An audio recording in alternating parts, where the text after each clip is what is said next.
सुनो जी, अब हम कहाँ जाएंगे और कहाँ रहेंगे? भगवान को भी हम पर दया नहीं। मैं ये सब क्या हो गया? मैंने तो कभी सोचा भी नहीं था कि हमारे जीवन में ये सारी घटना भी घट जाएगी। अपने हमेशा ईमानदारी से ही यह दुकान चलाई, मगर आज तक ऐसा नहीं हुआ। आखिर ये सब हुआ कैसे? और ये सारे इल्जाम आप पर कैसे लग गए? मैं नहीं जानता सावित्री, किसी ने जानबूझकर मुझे फंसाया है। मुझे तो मुंगेरी लाल पर ही शक है, वही मुझे धमकी देकर गया था। मुझे तो उसी पर शक है। मैंने तो आपसे पहले ही कहा था, इतने ज्यादा लोगों को उधारी मत दीजिए। आप ही उस पर दया खाकर उधार देते रहे। अब देखा, आपने इतने दिनों की मदद के बदले उसने आपको क्या दिया? अच्छा सावित्री, अब जो हुआ सो हुआ, मगर अब हमें अपने रहने का इंतजाम करना होगा और 2 पैसे कमाने के लिए कुछ ना कुछ करना होगा। मदन और सावित्री दूसरे गांव जाकर रहने लगते हैं। सुनिए जी, अभी हम तो कोई बड़ा काम धंधा नहीं कर पाएंगे। अभी हमारे पास पैसे नहीं हैं। अभी हमारे पास जो थोड़े पैसे हैं, मैं सोच रही हूँ कि हम उससे समोसे बनाकर बेचें। मैं अच्छे समोसे बना लेती हूँ, उससे हमारे घर का खर्चा चल जाएगा। हाँ सावित्री, ये बात तो तुम ठीक कह रही हो, हम यही करेंगे। कुछ दिन ऐसे ही बीत जाते हैं। सावित्री मदन को समोसे बनाकर देती है और समोसे लेकर मदन बाजार में बेचने के लिए चला जाता है। समोसे ले लो, खस्ता करारे समोसे, गर्मा गर्म समोसे, स्वादिष्ट समोसे। समोसे का दाम है आलू इनाम है भैया। अरे वो समोसे वाले, जरा 2 समोसे तो देना। समोसे ले लो, समोसे ये लीजिए भाई साहब, मेरे समोसे बहुत ही स्वादिष्ट होते हैं। आप एक बार खाएंगे तो इसके स्वाद को ना भूल पाएंगे। अरे हाँ भाई, तुम्हारे समोसे तो वाकई में बहुत ही स्वादिष्ट है। खाकर तो मजा ही आ गया। बहुत अच्छे समोसे हैं। ये लो भाई तुम्हारे पैसे। मदन के सारे समोसे बिक जाते हैं और उस दिन उसकी अच्छी कमाई हो जाती है। ये बात जब मदन घर जाकर बताता है तो सावित्री भी बहुत खुश हो जाती है। दूसरे दिन भी मदन समोसे लेकर बाजार बेचने के लिए चला जाता है।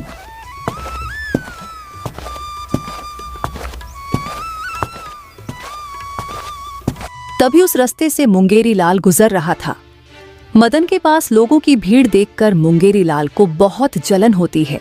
तब वह मदन के पास जाता है और लोगों से कहता है, अरे तुम लोग ये क्या कर रहे हो? इससे समोसे क्यों खरीद रहे हो? ये अपने सामान में मिलावट करके बेचता है, जिससे लोगों की तबीयत खराब हो जाती है। इससे समोसे लेना मतलब कि अपनी जान मजाक में डालना है। इस बेईमान आदमी से समोसे मत खरीदो। सारे लोग मुंगेरी लाल की बातों में आकर बिना समोसे खरीदे वहां से चले जाते हैं। क्यों मदन, कैसी रही? अब तो तुम्हारे समोसे भी कोई नहीं खरीदेगा। अगर उस दिन तुमने मुझे उधार दे दिया होता तो आज यह सब तुम्हें भुगतने की जरूरत नहीं पड़ती। लेकिन तुझे तो बड़ी अकड़ थी। अब क्या हो गया? कहां गई तुम्हारी दुकान जिस पर तू इतना घमंड करता था? और अब तू समोसे बेच रहा है। देख लेना, तुम्हारे समोसे भी कोई नहीं खरीदेगा। तू तो भूखा मरेगा। मुंगेरी लाल, तुम जो ये मेरे साथ कर रहे हो ना, ऊपर वाला ये सब देख रहा है। ऊपर वाले की लाठी में आवाज नहीं होती। मैंने तो हमेशा तुम्हारी मदद ही की थी, मगर मेरी मदद का बदला तुमने इस तरह से चुकाया है। भगवान तुम्हें इसकी सजा तो जरूर देगा। भले ही तुमने जो किया किसी ने नहीं देखा, मगर ऊपर वाले ने तो सब कुछ देखा है और तुम्हें इसकी सजा एक ना एक दिन जरूर मिलेगी। इतना कहकर मदन अपने समोसे की टोकरी लेकर घर चला जाता है और मदन ने सावित्री को सारी बात बताई।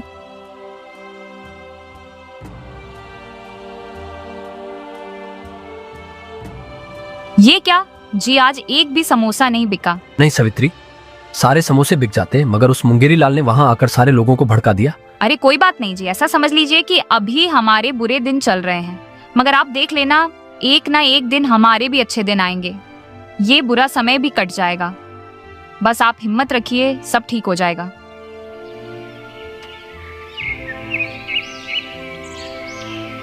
अगली सुबह फिर से मदन समोसे बेचने जाता है। तभी रास्ते में एक बूढ़ी औरत मदन को बेहोश दिखती है। मदन बूढ़ी अम्मा को पेड़ की छांव में बैठाकर उसे पानी पिलाता है। अरे अम्मा, आपको क्या हुआ? आप ऐसे रास्ते में क्यों पड़ी हो? आपकी तबीयत तो ठीक है ना? अरे बेटा, इतनी कड़ी धूप है ना, इस वजह से मुझे चक्कर आ गया था। मेरा घर यहीं पास में है बेटा। अच्छा, ठीक है अम्मा जी, मैं आपको घर छोड़ देता हूँ, आप चलिए मेरे साथ। मदन उस बूढ़ी औरत को उसके घर छोड़ने चला जाता है।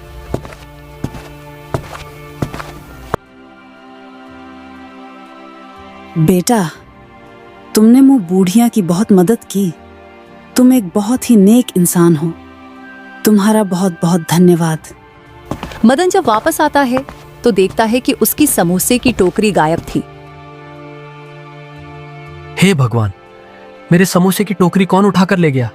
अब मैं क्या करूं? क्या बेचूंगा? अब तो मुझे खाली हाथ ही घर लौटना पड़ेगा।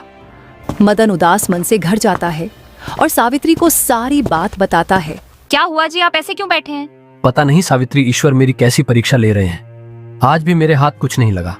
अगले दिन मदन समोसे लेकर फिर से बाजार जाता है। तभी उसके पास एक आदमी आता है और कहता है,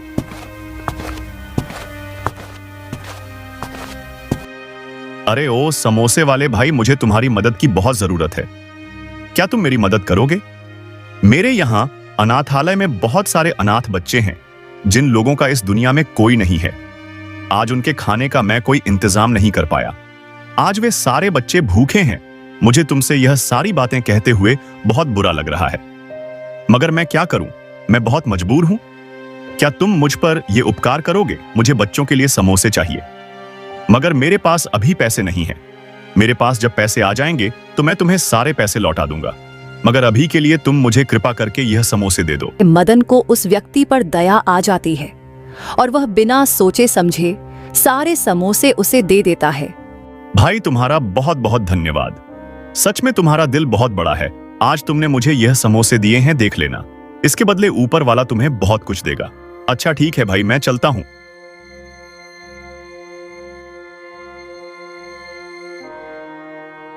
फैयर मदन आज भी खाली हाथ घर लौट जाता है। आज मुझे एक आदमी मिला था जिसने मुझसे अनाथ बच्चों के लिए समोसे मांगे। बेचारे अनाथ बच्चे भूख से तड़प रहे थे। मुझे उन पर दया आ गई, इसलिए मैंने उन्हें सारे समोसे दे दिए। मुझे माफ कर दो सावित्री, आज भी मैं 1 रुपए तक नहीं कमा सका। सुनिए जी, आज घर में खाने के लिए कुछ भी नहीं है। सुबह जो मैंने समोसे बनाए थे उसी में से 4 समोसे मैंने रख दिए थे।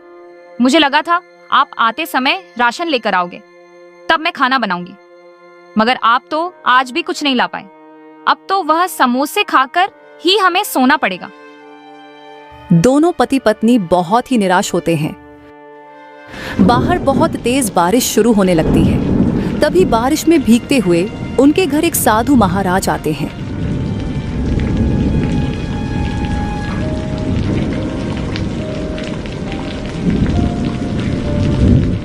बेटा, क्या तुम मेरी थोड़ी मदद करोगे?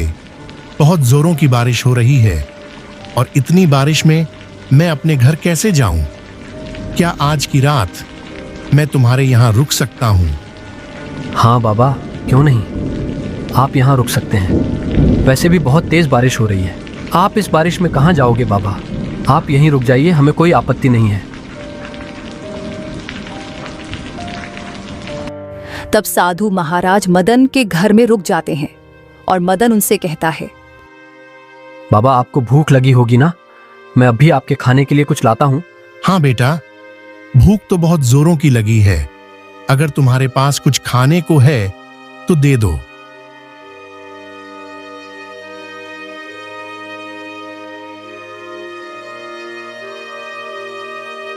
सावित्री, मुझे लगता है जो समोसे बचे हैं वह भी हमारे नसीब में नहीं है।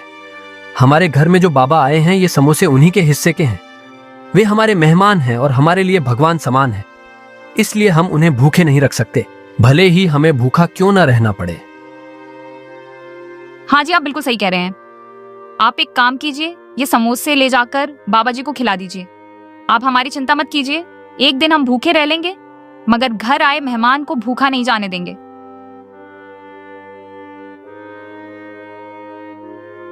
फैयर मदन वे सारे समोसे साधु बाबा को खिला देते हैं और साधु बाबा वे समोसे खाकर सो जाते हैं।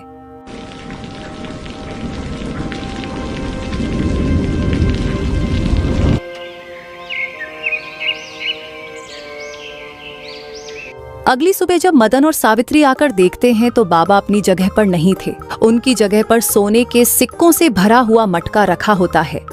वे दोनों यह देखकर हैरान हो जाते हैं। हे भगवान, इतने सारे सोने के सिक्के, और वे बाबा कहाँ गए? दोनों पति पत्नी मिलकर साधु महाराज को बहुत ढूंढने की कोशिश करते हैं, मगर उन्हें साधु महाराज कहीं नहीं दिखते। फिर दोनों पति पत्नी घर वापस जाते हैं।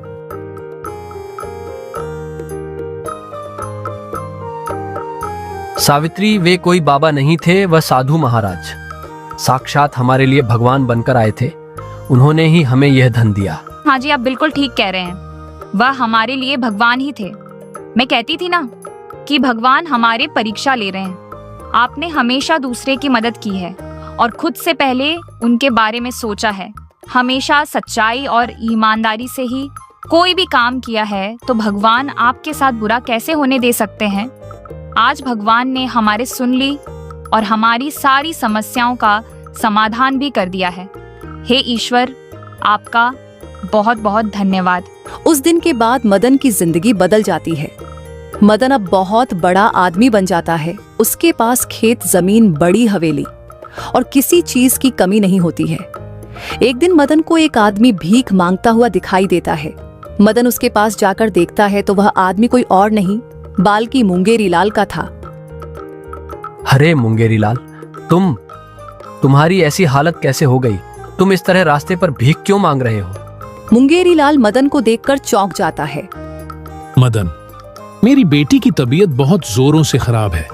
उसके ऑपरेशन के लिए डॉक्टर साहब ने बहुत पैसे मांगे हैं। उसके इलाज में मेरे सारे खेत बिक गए और अब मेरे पास कुछ नहीं बचा है।